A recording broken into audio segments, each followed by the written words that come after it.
Get more on our top story. The appointment of Sajid Javid as Home Secretary after Amber Rudd resigned from the post last night over the Windrush scandal and what she knew about deportation targets. Mr Javid says his most urgent task is to ensure British citizens who came from the Caribbean are treated with decency and fairness. Joining us now is Guardian columnist Dawn Foster and former advisor to David Cameron, Alex Deane. Hello to you both. Thank you so much for joining us on Sky News this afternoon. You realise, of course, that we might have to dip out if this debate starts, but let's press on for now, if we may. Dawn Foster, with you to start with. Was it right that the Home Secretary had to go? I think it was right. I think that her position was completely untenable.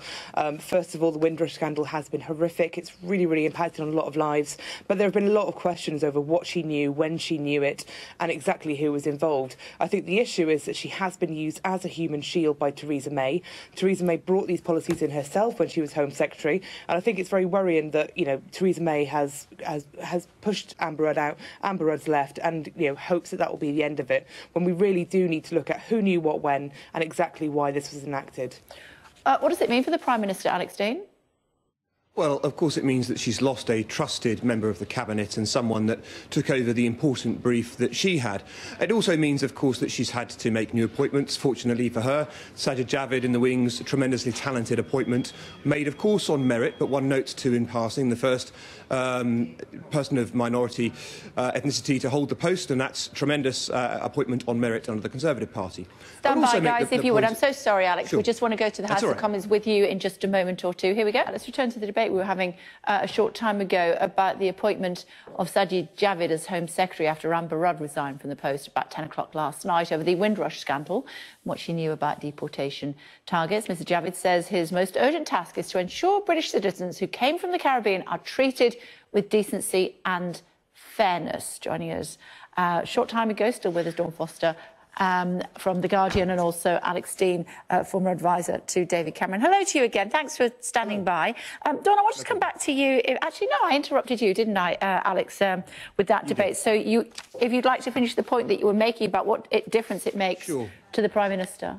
Well, I was just going to make the point that I thought that Amber Rudd did do the right thing, as Dawn said, by resigning. She unintentionally misled, in the words of her resignation letter, unintentionally misled a select committee, and that is something over which a minister should resign, and she's done the right thing. It does seem to me, though, Kay, there is a slight sort of double standards operating in Westminster at the moment. When announcing their own Labour policy, Diane Abbott's asked how much it's going to cost to employ 30,000 new police officers, and she says 11 billion escudos, or whatever remark she comes out with, totally off her brief, doesn't understand what she's talking about. We're supposed to pretend that she's some sort of competent shadow Home Secretary, and she sails blithely on in the job. Whereas Amber Rudd, doing a good job, makes a mistake, albeit a serious one, and falls on her sword. Double standards, don't you think?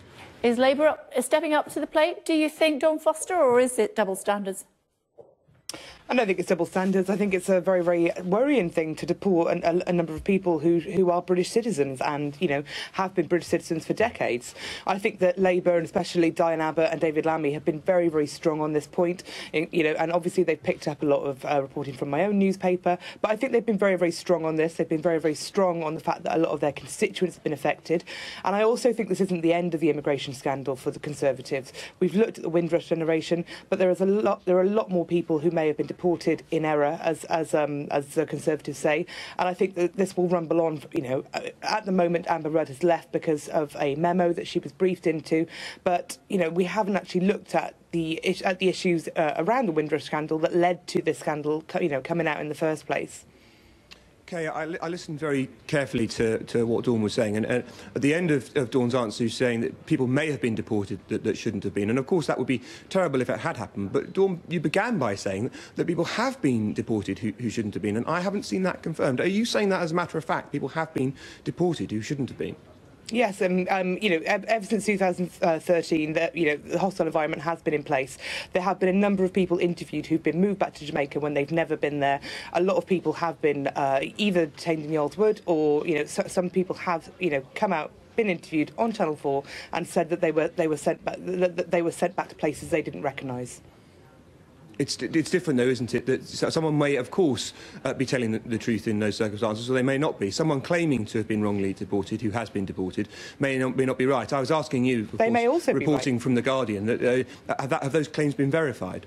Yes, they have. All right.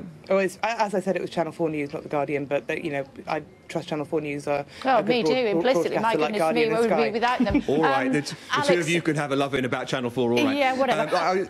Go on, Alex. Well, I was simply going to make the point that actually the two issues that are being discussed here, on the one hand, the Windrush generation, who are here lawfully and have every right to be in here and should be treated with respect, as everyone on your channel has been saying all day, and on the other hand, how we should treat illegal immigrants and what we should do with migration that is not lawful. I continue to believe, as a matter of fact, that the Home Office should pursue a zero-tolerance policy in that environment. I think that whatever the language you may choose to malign may be, whether it's the term hostile environment, which was used by both Labour ministers and the Conservative Party, or some other phraseology, it's right that the Home Office should vigorously pursue illegal immigration in the same way that the police should vigorously pursue burglars.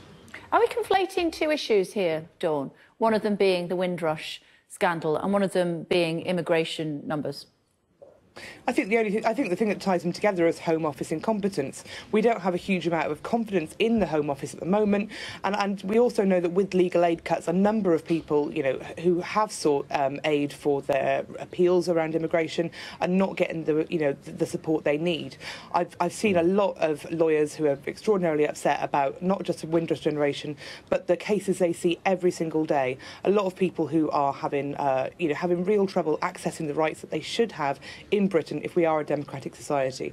If you genuinely believe these people shouldn't be here, they should have the right to proper representation to put their case forward, and that's not happening in the justice system. And I think that there is a huge problem with incompetence at the Home Office, as the last week with Amber Rudd and everything has shown.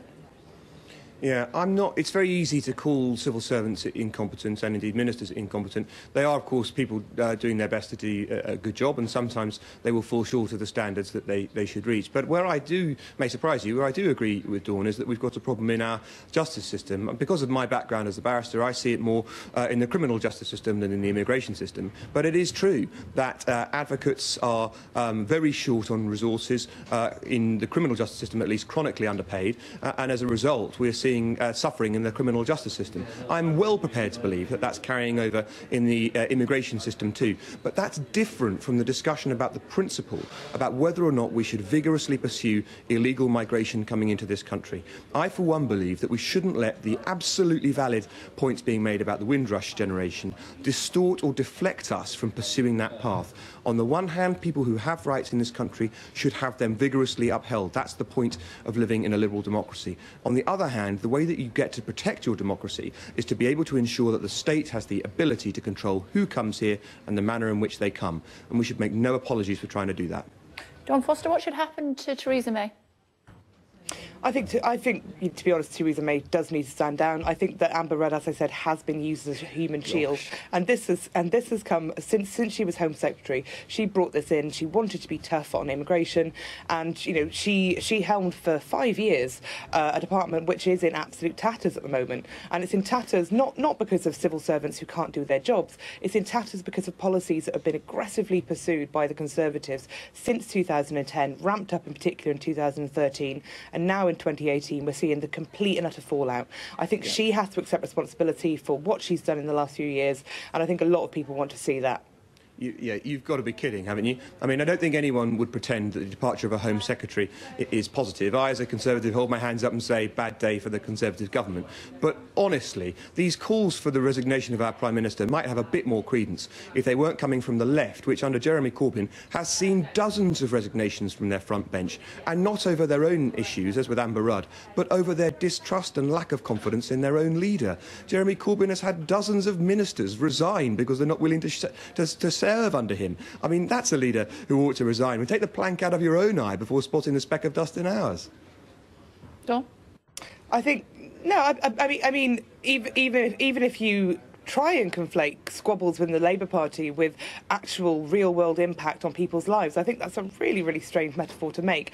You know, all we've seen in the past few weeks and in the past 6 months with the Guardian's reporting is exactly how many people have been horrifically impacted by this hounding by the Home Office. We saw Albert Thompson, who's now finally is allowed cancer treatment after paying taxes for decades. We've seen loads and loads of people who've been hounded out of jobs, out of their homes, homes. There was a man who, for 2 years, was trying to prove his citizenship. He was a Windrush citizen, and he ended up collapsing outside his home and dying. And his mother directly apportions that to the policies that the Home Office pursued. So I think that conflating squabbling in the Labour Party with people who've had their lives ruined is unbelievable. Okay. Time again. Well, to conflate on the one hand points that are validly made about people whose cases may have been mishandled, and on the other to consistently refuse to say what you would do, to refuse to say what you would do about illegal migration and the principal position that you would take is in some ways to deflect and duck under the responsible position you have to take in government. It's one of the things that demonstrates the left's not ready to govern. Because unless you've got an answer about what you would do about illegal migration, then really your position in this debate is undermined, isn't it? I'm afraid we are out of time, so we'll leave that question hanging in the air until next time we say hello to you both. Thank you very much indeed again for your patience when we went to the House of Commons. We appreciate it. Thanks, Dawn.